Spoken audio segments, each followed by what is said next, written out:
जय श्री राम दोस्तों। आज का वीडियो कुछ खास होने वाला है क्योंकि आज हम बात करने वाले हैं अयोध्या के श्री राम मंदिर के बारे में। इस राम मंदिर की कहानी सबसे अलग है और एक अलग ही जुनून है इस कहानी में। ये एक अनोखा इतिहास है जो इस वीडियो में मैं आपके साथ शेयर करने वाला हूँ। तो चलिए शुरू करते इस वीडियो पे जय श्री राम का नाम लेके। हम सब जानते हैं बाबर ने सन 1528 में भगवान श्री राम का मंदिर गिरा के वहाँ पर मस्जिद का निर्माण किया, लेकिन इसके पहले की कहानी बहुत कम लोगों को पता है कि भगवान श्री राम के पुत्र कुश ने अयोध्या में श्री राम के मंदिर बनाया था। अकेले श्री राम के 3000 से भी ज्यादा मंदिर बनाए गए थे। कहा जाता है कि 5वीं शताब्दी में इनमें से कई सारे मंदिर खराब होने लगे। उसी समय उज्जैन के राजा विक्रम आदित्यनाथ अयोध्या आए और उन्होंने यहाँ के मंदिरों को ठीक कराया। फिर 21 अप्रैल 1526 को बाबर और इब्राहिम लोदी के बीच युद्ध होता है। 1528 तक बाबर की सेना अयोध्या पहुंच जाती है। तभी बाबर के कहने पे उनके सेनापति मीर बाकी ने मंदिर को तोड़ के मस्जिद बनाया।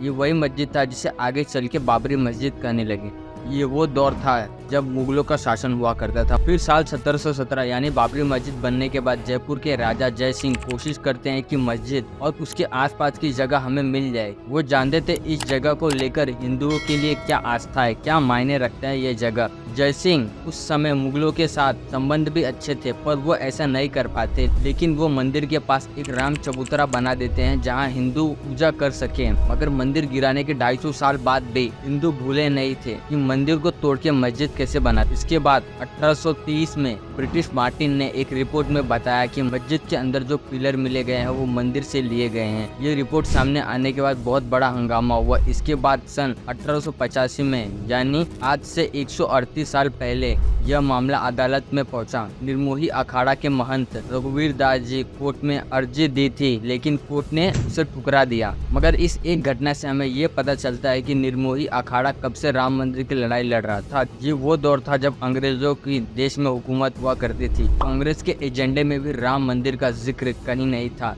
उस समय हमारा संघ भी इतना मजबूत नहीं था, मगर देश की जनता प्रभु श्री राम के भक्त मंदिर बनाने की लड़ाई लड़ रहे थे। वो भी तब जब देश में ना ही सरकार थी और ना ही मीडिया, पर भक्तों का जुनून था कि हम राम मंदिर पाके रहेंगे। फिर आता है 1947, देश आजाद होता है। देश आजाद होने के बाद लोग सोच रहे थे अब राम मंदिर बन ही जाएगा, मगर उस वक्त की कांग्रेस के नेता की बातों से ये जरा भी नहीं लग रहा था कि वो राम मंदिर की लड़ाई को लेके गंभीर है। उल्टा 1947 में एक सुबह ऐसा हुआ कि सब हैरान हो गए। 30 दिसंबर 1947 में एक विवादित ढांचे के अंदर श्री राम जी की मूर्ति पाई गई और वहाँ कुछ घंटियों की आवाजें आने लगी। ऐसा लग रहा था कि वहाँ कुछ पूजा हो रहा है। हिंदू पक्ष दावा करते हैं कि श्री राम की मूर्ति वहाँ प्रकट हुई, लेकिन मुस्लिम पक्ष कहता है कि रात के अंधेरे में किसी ने मूर्ति रख के चला गया।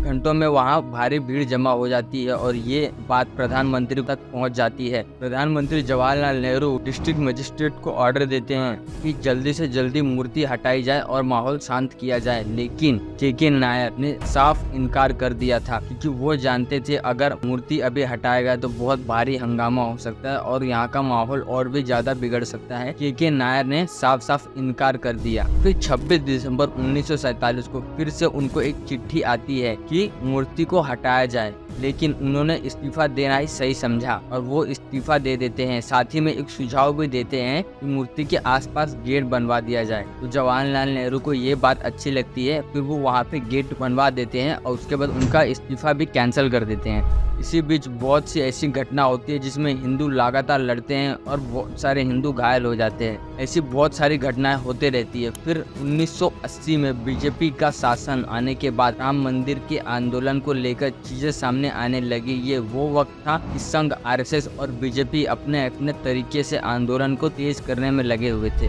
इसी बीच बहुत सारी घटनाएं घटी, जैसे कि एक बार लाल कृष्ण आडवाणी ने सोमनाथ से लेकर अयोध्या के लिए रथ यात्रा निकाली। इसी बीच उन्हें बिहार में अरेस्ट कर लिया गया। इसके बाद कई सारे दंगे हुए जिसमें 1000 से भी ज्यादा लोग घायल हुए। मुंबई में भी दंगे हुए जिसमें 900 से भी ज्यादा लोग घायल हुए।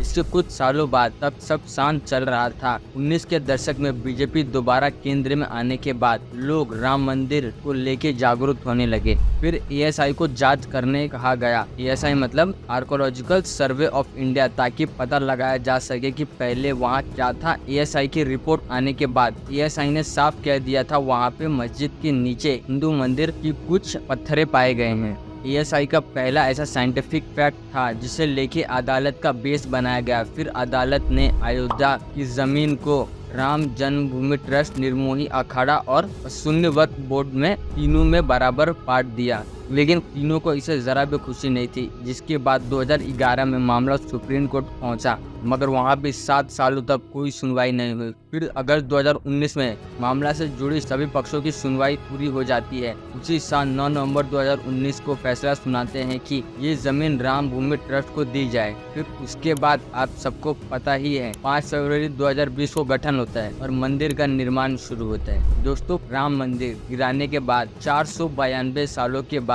इसी अयोध्या में प्रभु श्री राम के जन्मभूमि पे मंदिर निर्माण होने जा रहा है। तो आज हमें अयोध्या के श्री राम मंदिर के इतिहास समझा और इस मंदिर की लड़ाई में देश भर के लोगों का जुनून और आस्था देखा गया। 2019 में सुप्रीम कोर्ट के फैसले के बाद 5 फरवरी 2020 को मंदिर का निर्माण शुरू हुआ। 992 सालों के बाद अयोध्या में फिर प्रभु श्री राम का जन्मभूमि पर मंदिर का निर्माण हो रहा है। आप सबसे निवेदन है कि 22 तारीख को अपने अपने घरों में दिवाली मनाएं और एक दिया जरूर लगाएं। जय श्री राम। दोस्तों, अगर ये वीडियो आपको पसंद आती है तो लाइक करें और शेयर करें और हमारे चैनल को सब्सक्राइब करें। मिलते हैं अगले वीडियो में, तब तक के लिए जय श्री राम।